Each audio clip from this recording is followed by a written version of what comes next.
실업자 가운데 6개월 이상 구직 활동을 했지만 여전히 일자리를 찾지 못한 장기 실업자의 비중이 20%를 넘어섰습니다. 특히 이 가운데 절반 이상이 한창 일할 나이인 30대 이하 젊은이인 것으로 나타났습니다. 김기봉 기자입니다. 8월 실업자 56만여 명 가운데 6개월 이상 쉬는 장기 실업자가 5명 중 1명꼴인 것으로 나타났습니다. 장기 실업자 중에는 청년들도 다수 포함이 돼 있었죠. 이들이 일하지 않는 이유, 이승훈 기자가 취재했습니다. 지난해 137만 명 이상이 직장 폐업과 정리해고, 사업 부진 등의 이유로 원치 않게 일자리를 떠났습니다. 통계청 발표에 따르면 이른바 비자발적 실업자는 2023년과 비교해서 10만 명 넘게 늘었습니다. 네, 그중 하나가 저인 것 같습니다. 2월부로 직장을 그만둔 지 어느덧 3개월이 넘어가고 있습니다. 처음에는 마냥 즐겁기만 했고 큰 문제에서 벗어나게 된 것 마냥 마음이 편안했습니다. 물론 그 회사가 좋지 않았다, 나에게 부당한 대우를 했다 이런 건 아니었습니다. 제 나름대로의 기준 판단에 미래를 기대하기 어려울 것 같다 판단이 섰고, 조금만 더 해보자 마음을 다잡기엔, 다른 새로운 걸 시도해 자리를 잡기에는 이게 마지막이란 듯한 생각을 했습니다. 그렇게 하루에도 이게 맞는 걸까 수십 번 고민하다가 저는 퇴사를 했습니다. 하루 이틀 처음에는 행복하기만 했습니다. 그 후로 점점 또 하루 이틀 이유를 모르는 불안감, 허전함, 걱정들이 차기 시작했고, 또 며칠 전부터 그 마음들이 나는 무엇을 해야 할까, 앞으로 어떻게 살아가야 할까 이 마음이었다는 걸 확실히 느낄 수 있었습니다.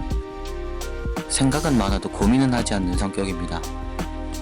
그만둘 때에도 무엇을 할지 확실히 마음을 정하고 그만두지 못했습니다.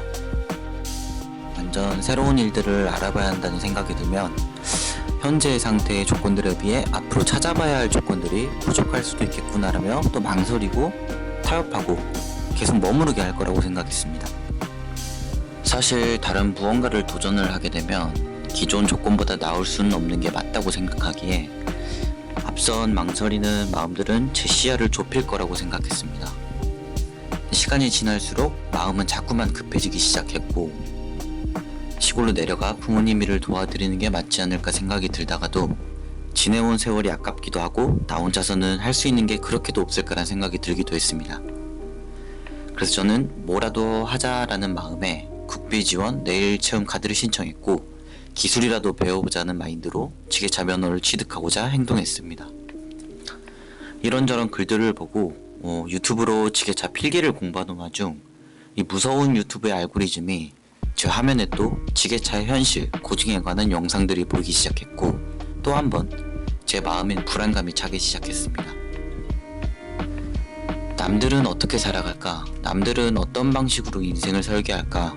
어떻게 행복하게 살고 있는 걸까? 깊은 고민에 빠지게 됐고, 우연치 않게 영상 하나를 접했습니다. 나도 나를 잘 모르겠는데 어디서부터 시작해야 될지 막막하신 분들 많으시죠? 내가 원하는 게 뭔지도 잘 모르겠고, 그래서 뭔가를 열심히 하는데도 텅 빈 느낌, 저도 잘 알고 있는데요. 나도 나를 잘 모르다 보니까 남들한테 끼워 맞춰서 살게 되고, 그래서 나를 잃어가는 느낌도 들죠. 주변의 기대에 따라서 가짜 꿈을 꾸는 경우도 많고요. 그래서 오늘은 두루뭉술하게 말고 나를 알아간다는 것의 정확한 의미, 나아가서는 나를 제대로 아는 방법 3가지에 대해서 말씀드릴 거예요. 나를 제대로 알 수 있다면 여러분은 정체성이 뚜렷해질 거예요. 그러면 삶의 목적이 생기고 꿈이 생기고 비전이 생길 거예요. 내 인생의 온전한 주인이 될 수 있는 거죠. 저는 저를 제대로 알고 나서부터는 앞으로 어떻게 살아가야 될지 명확해져서 불안감도 확 줄어들고 삶이 꽉 차더라고요. 오늘 영상을 끝까지 꼼꼼하게 보시면 분명 인생이 바뀌는 기점이 될 수 있을 거라고 자신있게 말씀드릴 수 있습니다. 나를 알아간다는 것의 의미와 나를 제대로 아는 방법 3가지 지금 바로 말씀드릴게요. 자, 여러분,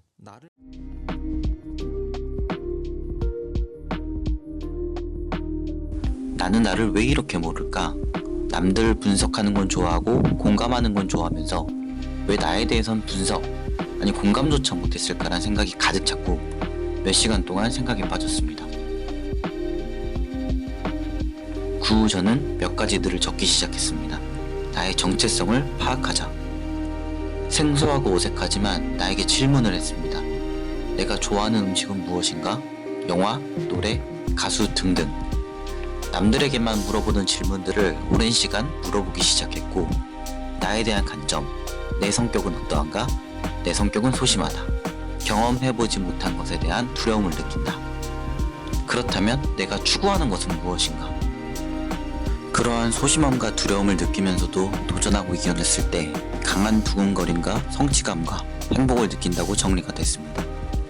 이러한 생각들이 정리되기 시작했고 나에게 가치 있는 것들, 싫어하는 것들, 내가 좋아하는 것들 중에 당장 실행해 볼 수 있는 것들을 정리했습니다.